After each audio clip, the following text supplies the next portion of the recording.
श्री शिवाय नमस्तुभ्यं। हर हर महादेव। श्री पवित्र शिव महापुराण की कथा ओमकारेश्वर मध्य प्रदेश में चल रही है। आज दूसरे दिन की कथा पूरी हो गई है। आज की कथा में गुरु जी ने बुद्धि विवेक को बढ़ाने वाला बहुत ही सरल सा उपाय बताया है और आज की कथा में मुख्य जानकारियाँ भी गुरु जी ने दी है। तो आइए इस वीडियो को शुरू करते हैं। पहले ही जानकारी देते हुए गुरु जी ने कहा कि जो भी शिव मंदिर जाता है वहाँ पर भले ही नंदी हो ना हो, गणेश जी हो ना हो, पर माता रानी पार्वती मैया, गौरा मैया अवश्य ही होती हैं। गुरुजी ने कहा, भोलेनाथ जी ने माता पार्वती को कहा कि जो भी मेरे मंदिर में विश्वास के साथ जल चढ़ाने आता है, श्रद्धा, माता पार्वती को श्रद्धा कहा गया है और भगवान भोलेनाथ को विश्वास कहा गया है। जो अपने गुरु पर श्रद्धा रखकर भोलेनाथ पर भरोसा करके एक लोटा जल चढ़ाता है, उसके हर कार्य, हर कामना पूरी ज़रूर होती है। गुरुजी कहते हैं, कोई देर से बनता है, कोई जल्दी बनता है, पर भोलेनाथ को एक लोटा जल चढ़ाने वाला सेठ ज़रूर बनता है। तो आप भी विश्वास रखकर हर कार्य कीजिए, भगवान पे भरोसा करके कीजिए, क्योंकि आपका भरोसा कभी भी भोलेनाथ तोड़ेंगे नहीं। थोड़ा समय लग सकता है, परंतु कार्य ज़रूर होगा। दूसरी जानकारी देते हुए गुरुजी ने कहा, आज की कथा की दूसरी जानकारी देते हुए गुरुजी ने कहा कि घर में माँ और गले में माला, दो चीज़ें जिनके पास होती हैं उनका कभी भी नाश नहीं होता। अर्थात जो गले में माला पहनता है उसको श्रद्धा और भरोसे के साथ रहना चाहिए। ऐसा नहीं है कि आपने तुलसी की माला पहन ली, रुद्राक्ष की माला पहन ली और किसी का अपमान कर रहे हैं। नहीं, कंठी गले में इसलिए होती है कि आपका कंठ पवित्र हो, आप अपनी वाणी से किसी का अपमान ना करें, किसी के लिए अपशब्द ना कहें।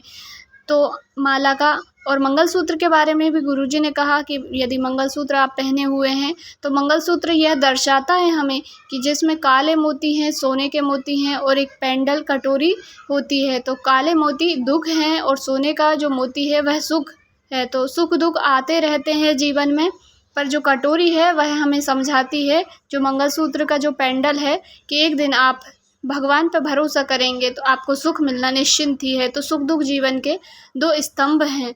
गुरुजी ने यह भी कहा कि मंगलसूत्र हमें यह भी दर्शाता है कि आप अकेले नहीं हो। जिनका विवाह हो जाता है, जो महिलाएं मंगलसूत्र पहनती है, उनको हमेशा यह एहसास रहता है कि हमारी रक्षा करने के लिए कोई ना कोई है। तीसरी जानकारी देते हुए गुरुजी ने कहा कि केवल ओमकारेश्वर ज्योतिर्लिंग ही एक ऐसी है 12 ज्योतिर्लिंगों में से जिसमें भगवान भोलेनाथ ने ओम का नाद किया है। अन्य किसी भी ज्योतिर्लिंग पर ओम का नाद नहीं किया है। चौथी जानकारी देते हुए गुरुजी ने कहा, आज की कथा की चौथी जानकारी देते हुए गुरुजी ने कहा कि जब हम तुलसी की माला और रुद्राक्ष की माला को फेरते हैं तब उसमें सुमेरु आ जाता है, तो हम उसको पलट देते हैं तो हमारे भाग्य का जो उल्टा होता है वह भी पलटकर सीधा हो जाता है। आजकल लोग फैशन में आ गए हैं, यंत्र हर कुछ बटन पहन लेते हैं। तो गुरुजी ने कहा, इतने भी फैशन में मत आओ कि आप अपने धर्म को, अपनी श्रद्धा को भूल जाओ। आप तुलसी की माला भले ही ना जपो, ना पहनो, पर आप भगवान पर भरोसा करो, सनातन पर, धर्म पर भरोसा करो। अपने धर्म पर कोई उंगली ना उठा पाए, कोई आँच ना उठा पाए।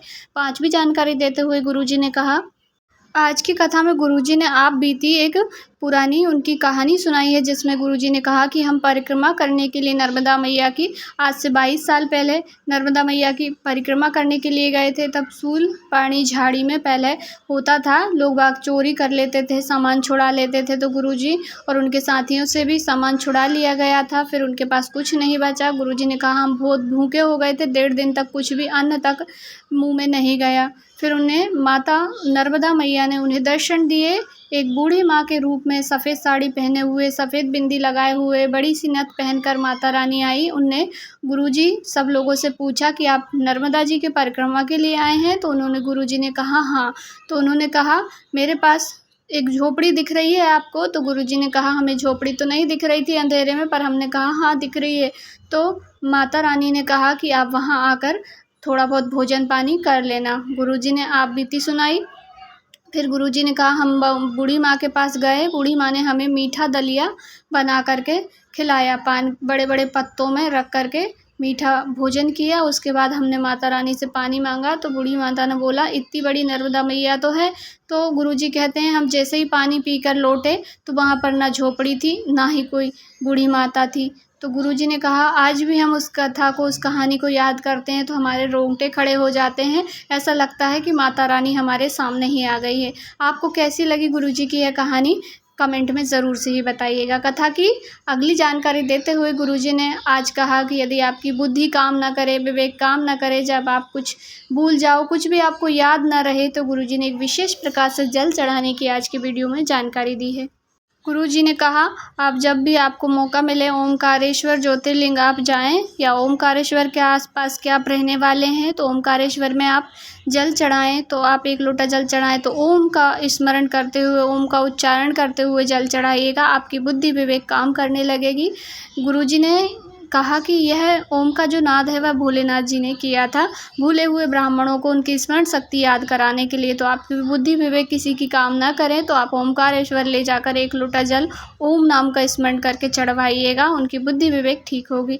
आज की जानकारी आपको थोड़ी सी भी उपयोगी लगी हो, पसंद आई हो तो वीडियो को लाइक ज़रूर करें। चैनल पर नए हैं तो सब्सक्राइब करें। कमेंट में बाबा जी का जयकारा अवश्य ही लगाएं। श्री शिवाय नमस्तुभ्यम।